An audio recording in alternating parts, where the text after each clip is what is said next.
आग का इकट्ठा बनना और उसका फटना इस शक्ल में, बैन ही ये वो नक्शा है जो आजकल के बमों का नक्शा है जिससे दुनिया ने हलाक होना है। चुनांचे आप तस्वीरें देखें साइंसी रिसालों में तो आजकल उन्होंने इंतहाई तेज रफ्तार कैमरे ईजाद किए हैं जो आप तसव्वुर भी नहीं कर सकते कि कितने तेज रफ्तार हैं। यानी रोशनी 1,86,000 मील फी सेकंड की रफ्तार से हरकत करती है और वो शुआएं फैल रही हों तो उसकी तस्वीरें खींच रहे होते हैं साथ साथ। यानी 6 इंच के बाद अब तो इंचों की बजाय वो इस तरह कहते हैं कि जब एटम बम फटता है और उसकी वो तस्वीर खींचते हैं तो कहते हैं मिली सेकेंड, इतने बटा इतने मिली सेकेंड, यानी 1 सेकंड के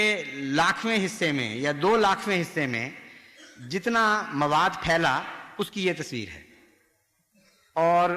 3 लाखवें हिस्से में जितना मवाद फैला या 1 लाखवें हिस्से में जितना मवाद फैला उसकी ये तस्वीर है। तो जो तस्वीरें उन्होंने खींची हैं एटम के फटने से पहले वो लफ्जन लफ्जन कुरान की इस तस्वीर के मुताबिक है। अमद मुमद्ददा बनता है पहले एटम जो तकरीबन बैज़वी गोल है, जब ये फटता है तो फटने से पहले लंबूतरा हो जाता है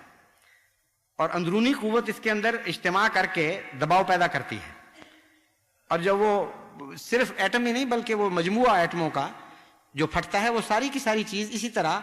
फैलती है। जिस तरह सांस लेकर आप अपनी छाती को फुलाते हैं, जब अंदर से सांस का दबाव बढ़ता है तो छाती फैलती है,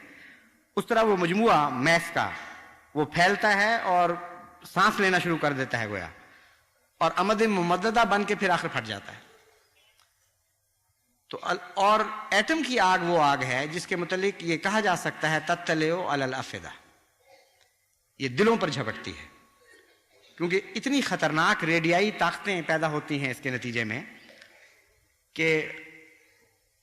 वो रेडिएशन का तस्वुर तफसील से तो मैं बयान नहीं कर सकता, लेकिन ना नजर आने वाली लहरें हैं कुछ जिनको आप आग नहीं कह सकते, लेकिन वो बराह रास्त हमला करती हैं दिलों पर और जिंदगी को उचक लेती हैं। बाज़ दफा गर्मी, यानी तहकीक ये है साइंसदानों की कि गर्मी का फैलाव पीछे पीछे आ रहा होता है, यानी वो रेडियाई शुआएं जिनको जो गर्मी पैदा करती हैं वो पीछे रह रही होती हैं और धमाकों की हवाएं शुआएं आगे आगे भाग रही होती हैं, और उनका दायरा ज्यादा वसी होता है गर्मी की शुआओं से। तो पेशतर इसके कि गर्मी पहुंचे जिस्म तक, ये धमाका खेज हवाएं या धमाका खेज शुआएं दिलों को इस तरह नाकाम बिठा देती हैं जिस तरह एक धमाके से एक चीज फट जाती है, बर्दाश्त